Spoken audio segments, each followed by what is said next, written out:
Então, qual que é a ideia aqui, né, dessa apresentação? Eu tenho, desde a da minha tese de doutorado, nos últimos anos, eu tenho estudado esse tema do dialeto ítalo-paulistano, e a ideia aqui, eu queria aproveitar a presença da professora Carla Banha para discutir justamente como que a gente relaciona os registros que a gente tem, ou literários, ou testemunhas da época, com esses dados de contexto mais amplos que a gente tem, quantitativos, de analfabetismo, de aletofonia. Como é que a gente consegue fazer uma ponte entre esses relatos mais micro e esses dados de contexto, né? E quais são os limites também do que a gente consegue saber, porque é, como diz o historiador Carlo Ginzburg, né, que é, é preciso respeitar as lacunas na história também, saber o que a gente não vai conseguir dizer, né? Mas então, tem algumas coisas que é, retomam a apresentação da Luísa e da Carla Baia, então eu posso passar mais rápido. Mas de início, deixa eu só começar o cronômetro, senão eu me perco depois no tempo. É, então, eu tenho estudado basicamente o fato de que esse termo, o conceito dialeto ítalo-paulistano, ele aparece primeiramente para se referir ao contexto literário. E depois ele vai se difundindo e começa a ser usado sem muita distinção entre o que seria essa mistura linguística no âmbito literário e o que se falava nas ruas. Então, como se fosse a mesma coisa. Eu não vou aprofundar muito aqui essa questão da versão literária, mas vou só apresentar um, um exemplo para a gente poder ter ideia da dificuldade teórica, né? E então, essa mistura linguística que vai aparecer em âmbito literário, ela está principalmente ligada aos gêneros discursivos humorísticos. E ela funciona, essa mistura linguística, como quase um dispositivo cômico. Então, usar essa mistura linguística é como hoje, em um programa de humor, você vê o personagem caipira, o personagem com sotaque de São Paulo. É aquele joga com uma tipificação de alguns grupos e transforma isso em material cômico. O conceito surge nesse âmbito e depois ele vai se difundindo. É, Aqui eu peguei uma citação de um filho de italianos também, que escreveu na época do. Aqui a citação é de 34, mas a primeira versão do livro é dos anos 20, o João Bananera ainda vivo. E ele tem uma teoria muito curiosa de que, assim, a, a predisposição de uma cultura para fazer bons textos enunciados humorísticos é a sua língua. Então, o inglês é mais propenso ao humor do que o alemão. E, principalmente, os dialetos, na opinião dele, são mais propensos ao humor. E isso é uma visão que talvez seja até um pouco excêntrica na própria época, mas que mostra o entendimento de que aquela linguagem servia para fazer humor, né? Isso está muito claro.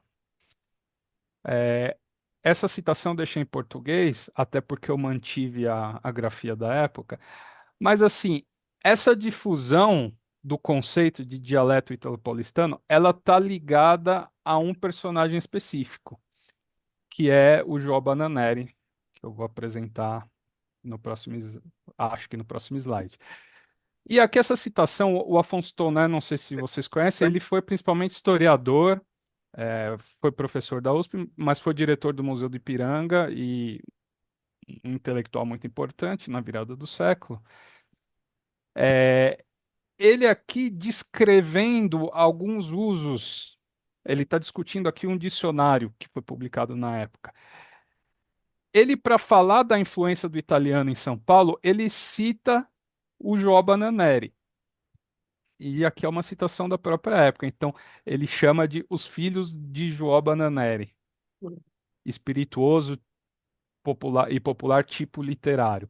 Então, esse casamento do conceito de dialeto italo-paulistano com o João Bananeri vai ficar até hoje. Essa semana eu tive a curiosidade, uma coisa que eu nunca tinha feito, apesar de estudar esse tema já há um bom tempo, foi entrar no Wikipédia para ver se tinha uma página de dialeto italo-paulistano. E tem. Claro, poderia lhe discutir uma série de coisas, mas o mais é, marcante é que metade da página é falando sobre o João Bananeri e a outra metade sobre a Dona Barbosa. Então, basicamente, discutindo uma versão estilizada e artística dessa mistura, né? Mas o João Bananeri está sempre lá. Todo documentário, livro que você encontrar qualquer coisa sobre o dialeto italo-paulistano, vai estar lá o João Bananeri. É um casamento assim indissociável. Então, teria muitas citações, mas eu achei que essa era a mais representativa. Então, talvez nem todos conheçam a personagem. O João Bananeri foi criado por um engenheiro, na época estudante de engenharia, Alexandre Ribeiro Marcondes Machado, e não era descendente de italiano. Ele começou a publicar na revista O Pirralho, na época dirigida pelo Oswald de Andrade, herdou a coluna que o próprio Oswald de Andrade escrevia, já com essa mistura linguística, e, e publicou em muitas revistas, muitos periódicos da época, publicou em livro uma coletânea de algumas paródias poéticas, que é o livro que hoje ficou mais conhecido, lá Divina Encrenca, mas também escreveu teatro de revista e gravou em disco o João Bananeri recitando. Então, assim, ele passou por todos os veículos de humor aos quais um comediante da época se dedicava, né? Por isso, até considero um equívoco estudar ele como uma coisa do campo literário, sem entender esse contexto mais específico. Então, aqui, só para exemplificar que língua é essa que o João Bananeri usava, eu peguei essa citação porque aqui ele usa o conceito de dialeto. E eu acho interessante como ele faz. Ele estava parodiando uma enquete literária da própria revista O Pirralho, que perguntava para os principais escritores de São Paulo e do Rio o que eles achavam do cenário literário. E uma das perguntas era o que eles achavam da literatura regionalista. Não é que o Bananeri foi um dos convidados. Ele, na própria coluna dele, parodiou a enquete e respondeu. E ele fala que os melhores regionalistas sou eu. E aqui ele faz uma correspondência entre literatura regional e escrever em dialeto. E ele está citando o Gorreia, Guinzinho, é um personagem caipira. E olha como ele usa, também escreve em dialeto. Então, escrever em dialeto é usar uma língua estilizada que é típica do humor. E tem outros registros dessa noção de escrever em dialeto, é um tipo de estética literária do humor da época. Por isso que deduzir que daí existiu realmente um dialeto é um salto muito grande. Precisa pensar o que é o contexto literário e o que era a língua falada pela população. É, então, assim, começando a tentar relacionar esses registros mais pontuais com o contexto que a Carla Banha e a Luísa apresentaram.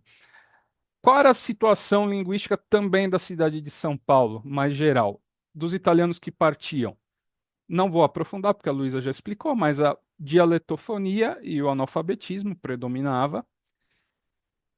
Dentro dessa comunidade havia diferentes níveis de contato com o italiano. Se a pessoa foi para a escola, se a pessoa era de centro urbano, área rural, contato com eh, publicações, podia variar, né? Mas, grosso modo, predominava o analfabetismo e a dialetofonia, os dados que a gente possui. Então, a partir dessa relação com o italiano, que é um pouco a partir de uma diglossia, ou seja, você usava o dialeto em algumas situações e o italiano em situações escritas, às vezes um italiano parcialmente adquirido, por exemplo, na escrita de cartas, é o que estudou, por exemplo, o Federico Croce, e é uma versão de italiano popular. Então, havia essa relação com o italiano, mesmo para quem era dialetófono, alguma influência o italiano exercia. Pode ser mínima, pode ser maior. E a hipótese do paralelismo, que a Carla Banha explicou, que também no contexto migratório existe uma convergência em direção a uma unificação linguística. A gente vai tentar refletir em São Paulo se houve esse encaminhamento em direção ao italiano como língua franca.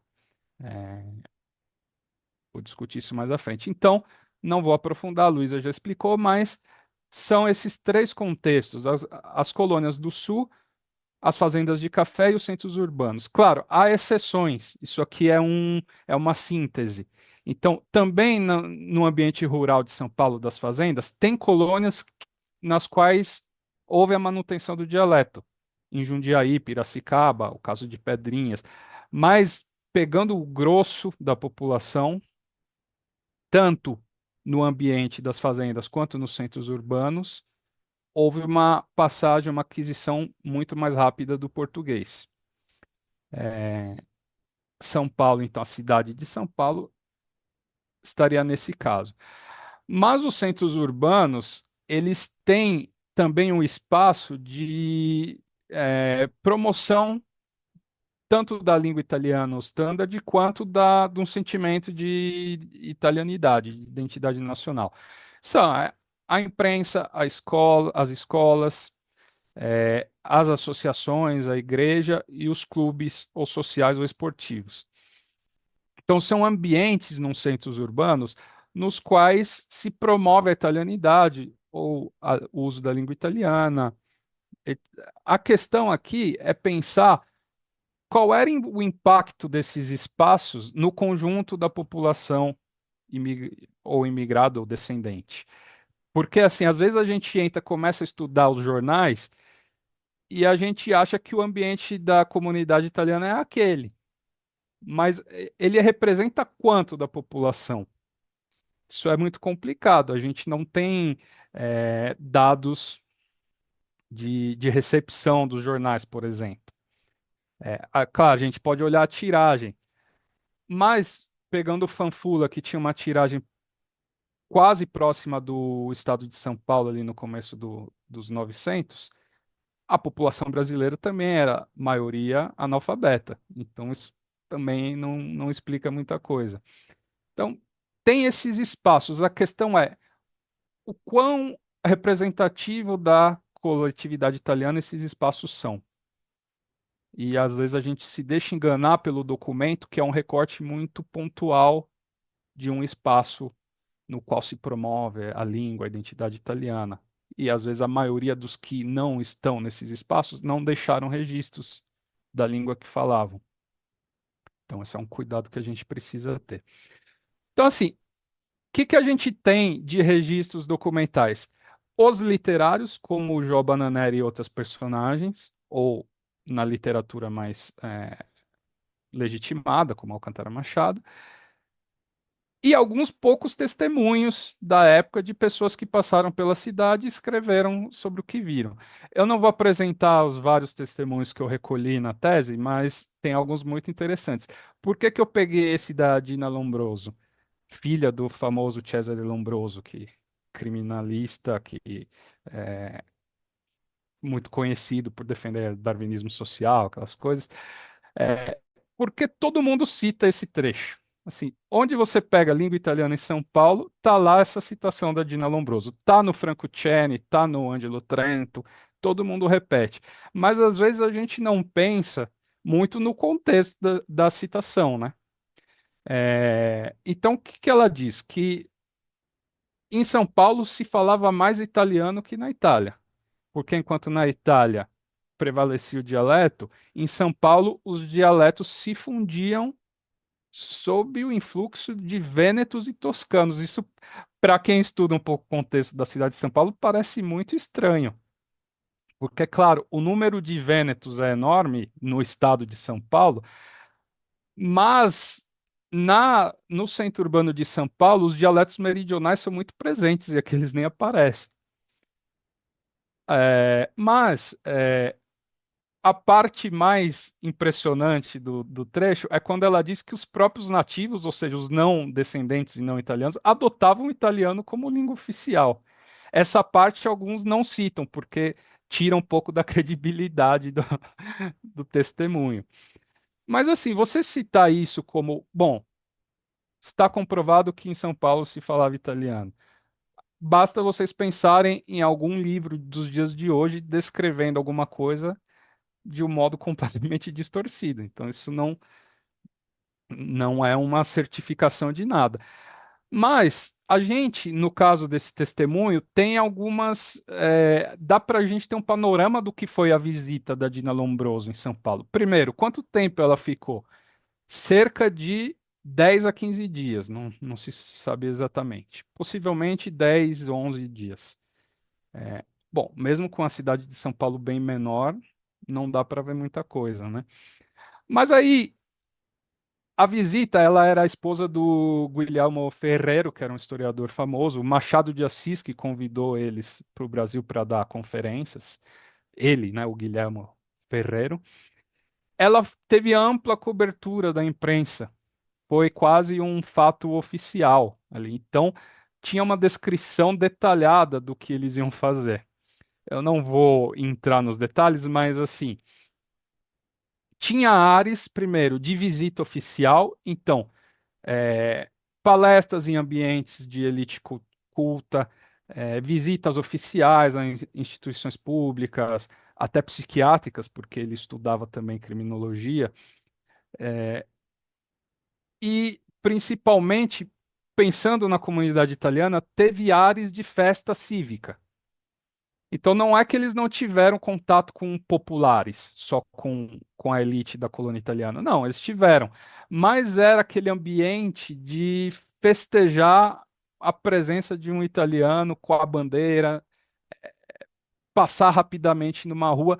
Mas a Dina Lombroso passou grande parte da visita se reunindo com autoridades, mansões de grandes industriais, por exemplo, o Pinotti Gamba hospedou o casal na mansão dele na Paulista. Então, festas nas mansões da Paulista, eventos oficiais, palestras para uma elite culta. Será que ela conseguiu ter um panorama realmente da língua que se falava nas ruas, nos bairros operários italianos? Ela chegou a passar pelo Brás, mas desses 10 dias também foi para Ribeirão Preto, assim, que, que certificação tem esse testemunho? E aqui, só para não detalhar muito, eu peguei um exemplo que aqui é uma revista do Rio, o Malho, porque uma das coisas que a Dina Lombroso escreve é que o principal problema no Brasil era bicho de pé. E aqui eles estão brincando com o fato dela passar uma imagem negativa do Brasil e expulsar, espantar, né, os estrangeiros. Então, assim, o livro dela foi criticado também, no sentido de ser um pouco leviano, de fazer uma visita rápida e sair falando atestar grandes coisas sobre o país. O mesmo vale para todos os testemunhos que a gente tem, porque o que prevalece são testemunhos curtos e discordantes. Então, se a gente isola uma citação dessa, sem comparar com as outras que a gente tem, a gente se deixa enganar pela citação, porque há muita discordância entre os testemunhos que a gente tem. O Franco Ceni, que acho que todo mundo que estuda imigração italiana no Brasil acaba lendo, ele tem um capítulo sobre a língua italiana em São Paulo que ele enumera algumas dessas citações. Que parece que ele está comprovando, mostra que ali é uma discordância enorme de todas as citações, principalmente de quais dialetos prevaleciam, se usava o italiano ou os dialetos italianos. Então, a gente tem que ter com essa documentação um olhar de conjunto. Não dá para recortar uma citação e tirar grandes conclusões daí. Eu aqui peguei só uma dentre tantas, é um outro desses que fez uma visita, né? Então, vale a mesma ressalva. Mas aqui ele está descrevendo os vendedores de jornais, é um tipo social que aparece muito nas descrições dessa época. E o que ele diz? A linguagem característica é uma mistura de dialetos do sul da Itália e da língua local. É, então, ele não vai usar, obviamente, o conceito de dialeto ítalo-paulistano, porque dialeto, no contexto italiano, se refere a outra coisa. Que aqui também não vou ter tempo de discutir muito essa diferença.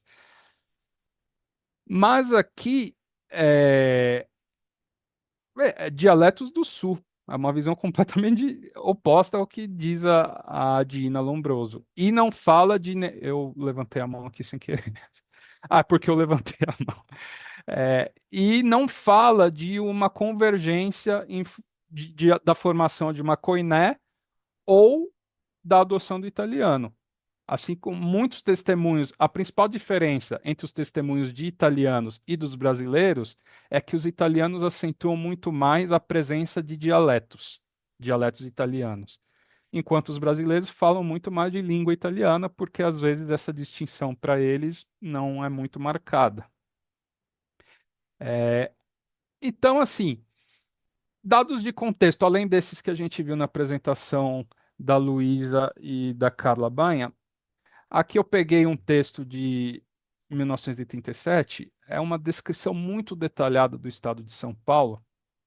Aqui o Salvatore Pisani foi representante consular, se eu não me engano, ficou muito tempo em São Paulo e faz uma descrição da presença regional nos diferentes bairros. Então, tem lá no Bexiga os calabreses, principalmente de Cosenza e Reggio Calabria. No Pari, muitos puleses, principalmente Polignano Amare. É, no, nos bairros operários, né, ele chama eminentemente populares, Brás, Moca, Belenzinho, tem muitos meridionais, mas também muitos toscanos, principalmente em algumas atividades de comércio específicas. E nos bairros mais distantes, Pinheiros, Lapa, Butantã, você tem uma presença muito mais esparsa e misturada. Não tem uma concentração regional tão forte quanto era nesses bairros mais centrais.